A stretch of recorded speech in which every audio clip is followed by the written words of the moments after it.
नमस्कार, खबर प्रधान देख रहे हैं आप और मैं हूं आपके साथ संगीता श्रीवास्तव।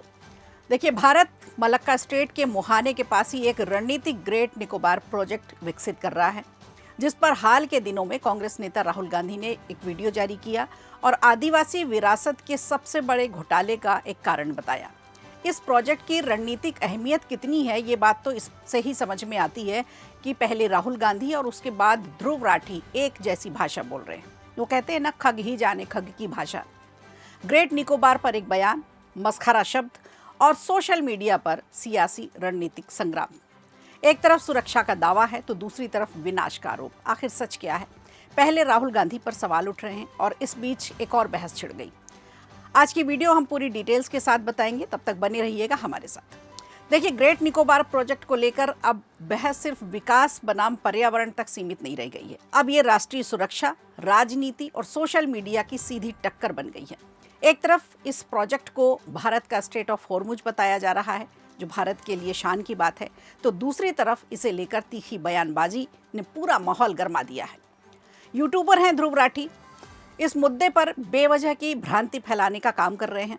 राठी ने एक ट्वीट किया है, उसमें लिखा है, जो कोई भी ग्रेट निकोबार को भारत का स्ट्रेट ऑफ हॉर्मुज कहता है वो सबसे बड़ा मस्खरा है। अब ध्रुव राठी इस समय देखिए पॉपुलर हैं यूट्यूब पर और उनकी एक बात कई लोगों तक पहुंचती है। राठी के इस ट्वीट के बाद खूब ट्रोल किया जा रहा है। इस बार राठी को ट्रोल किया जा रहा है। सोशल मीडिया पर जैसे बहस छिड़ गई है, लेकिन ध्रुव राठी के बयान के बाद मामला और ज्यादा भड़क गया। तब जब रिटायर्ड मेजर जनरल हर्ष कक्कड़ ने इस पर अपनी कड़ी प्रतिक्रिया दी है। उन्होंने तीखे शब्दों में कहा, यहां तक कि ध्रुव राठी को सचेत करते हुए कहा कि ध्रुव राठी के अलावा कोई भी ग्रेट निकोबार को हॉर्मुज के बराबर नहीं मानता। उन्होंने यहां तक कह दिया कि या तो वो खुद समझ नहीं रखते हैं इस बात की, या फिर उन्हें लगता है कि भारत के लोग समझ नहीं रखते। अभी पिछले 2 दिन से इस पर देखिए बहस तेज हो चुकी है। इससे पहले राहुल गांधी ने भी इस प्रोजेक्ट को लेकर गंभीर सवाल खड़े किए थे।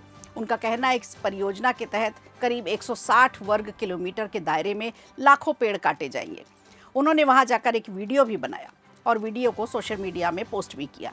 उन्होंने विकास के नाम पर इसे विनाश बताया और कहा कि इस मुद्दे को वो संसद में उठाएंगे। राहुल गांधी ने यह भी दावा किया कि अंडमान निकोबार के कैंपबेल बे में प्रस्तावित ये प्रोजेक्ट देश की प्राकृतिक संपदा को और आदिवासी विरासत के खिलाफ एक बड़ा अपराध है और इसे देश के बड़े घोटालों में गिना जाना चाहिए। यहाँ तक कि उन्होंने इसे घोटाला तक बता दिया।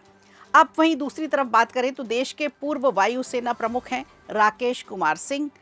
उन्होंने राहुल गांधी के बयान पर अपनी प्रतिक्रिया दी है। इस प्रोजेक्ट को भारत के लिए बेहद अहम बताया है।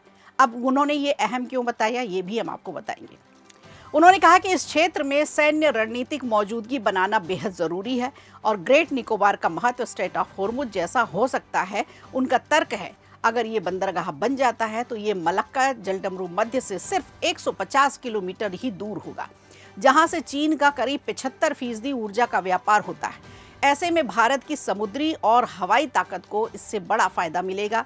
अब सवाल ये भी उठ रहा है कि आखिर ग्रेट निकोबार प्रोजेक्ट है क्या, जिस पर इतना बड़ा विवाद खड़ा किया गया। दरअसल इस परियोजना को नीति आयोग ने 2021 में शुरू किया था। करीब 72,000 करोड़ रुपए के इस मेगा योजना का मकसद अंडमान निकोबार के सबसे दक्षिणी हिस्से को एक बड़े रणनीतिक और व्यापारिक हब में बदलना है। इसके तहत एक अंतर्राष्ट्रीय कंटेनर ट्रांसशिपमेंट टर्मिनल बनाया जाना प्रस्तावित है।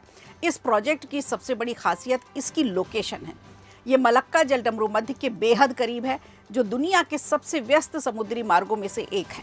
इसी वजह से इसे भारत के लिए आर्थिक और रक्षा दोनों नजरिए से बेहद महत्वपूर्ण माना जा रहा है। लेकिन दूसरी तरफ पर्यावरण और आदिवासी अधिकारों को लेकर अब सवाल उठाए जा रहे हैं। सबसे पहले सवाल राहुल गांधी ने उठाया। इसमें भी सच्चाई क्या है वो भी हम आपको बता देते हैं। अब इसमें सच्चाई ये है कि 1200 आदिवासियों ने इसके लिए हाँ कहा है। 140 करोड़ भारतीय इस प्रोजेक्ट को चाहते हैं। सुप्रीम कोर्ट की बनाई कमेटी ने इसे मंजूरी दे दी है और एनजीटी ने भी इसे मंजूरी दी है। एनवायरनमेंट मिनिस्ट्री ने इसे मंजूरी दी है। मतलब हर जगह से इसे मंजूरी मिल चुकी है। सिर्फ एक व्यक्ति रास्ते में रुड़ा है, हाथ में कैमरा लिए वीडियो बनाया। एक ऐसे जंगल से देश को लेक्चर दिया जा रहा है जहां उस पर प्रतिक्रिया देना, पूरे देश को बात सुनाना है। ध्रुव राठी है, जिस खुद रिटायर्ड मेजर जनरल हर्ष कक्कड़ ने उन्हें सही समय पर सही जवाब दिया है। और यही वजह है कि ये प्रोजेक्ट अब सिर्फ एक इंफ्रास्ट्रक्चर प्लान नहीं, बल्कि एक बड़ा राष्ट्रीय बहस का मुद्दा बन चुका है। अब देखना ये होगा कि यह विवाद आगे कहाँ तक जाता है।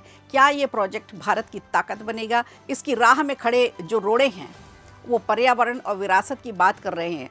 क्या ये प्रोजेक्ट भारत की ताकत बनेगा या फिर पर्यावरण और विरासत पर ये भारी पड़ेगा?